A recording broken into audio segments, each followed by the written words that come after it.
లోబడిన వారు ఒకసారి ఇర్మియా గ్రంథం 17వ అధ్యాయం 7వ వచనం చదవండి ఒకసారి. ఇర్మియా గ్రంథం 17వ అధ్యాయం 7వ వచనం.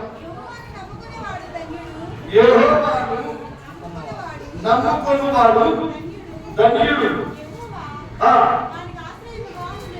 చూడండి పిల్లరా, యెహోవా వారికి ఆశ్రయముగా ఉండును.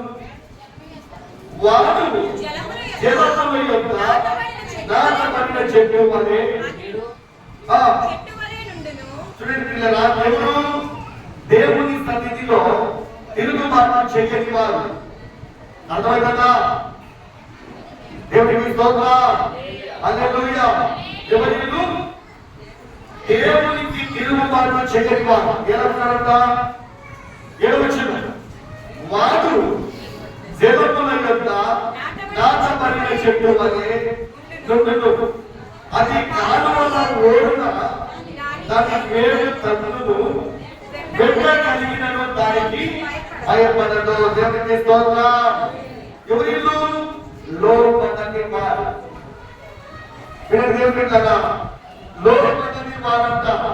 అంటే వీళ్ళు లోబడిన వారు, లోబడని వారు. అర్థం కదా? దేవునికి లోబడిన వారు ఎలా ఉంటారంట?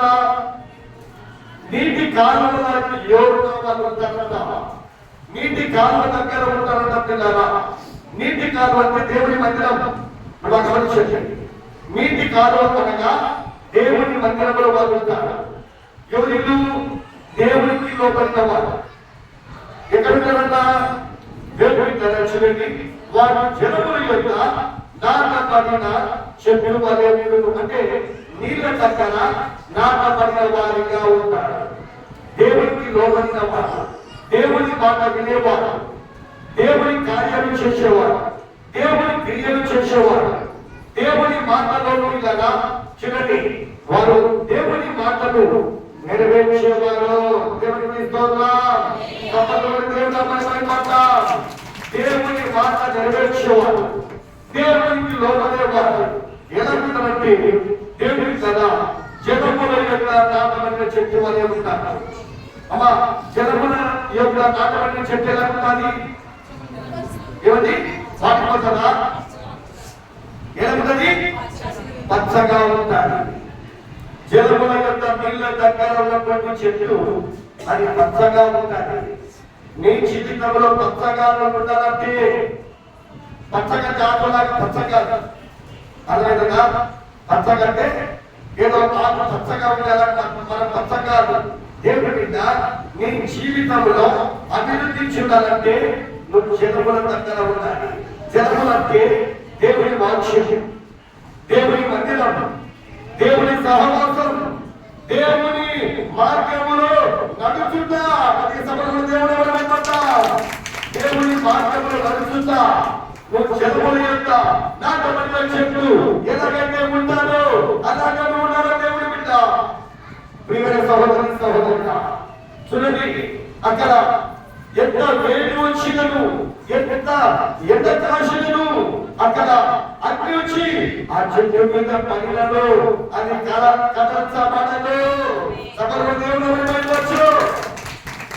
ఎవరు దేవుని మాటకు లోబడిన వారు, లోబడేవారు. నా ప్రియమైన సహోదరి సహోదరుడా, దేవుని మాటకు లోబడుతున్నావా?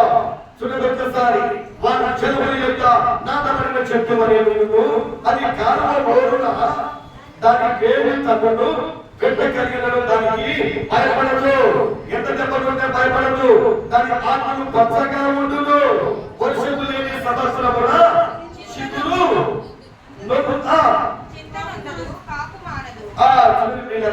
వర్షము లేని సంవత్సరమున ఆ చిన్న ఎందుకు? ఈ చెట్టు నీటి కాలువ దగ్గర ఉండి ఎక్కువ నీరు తీసుకుంటూ ఉంటారు. అంటే నువ్వు దేవుని మందిరంలో ఉంటే ఎల్లప్పుడూ దేవుని వాక్యము నీ బ్రతుకులో, దేవుని మాటలు నీ గుండెలో ఉంటే వర్షం లేకపోయినా కానీ, అంటే శ్రమ వచ్చిందా, నింద వచ్చిందా, అవమానం వచ్చిందా, నువ్వు తట్టుకోగలవు. ఎప్పుడు తెలుసా? ఇప్పుడు దేవుని వాక్యము నీ గుండెలో సమృద్ధిగా ఉండాలి.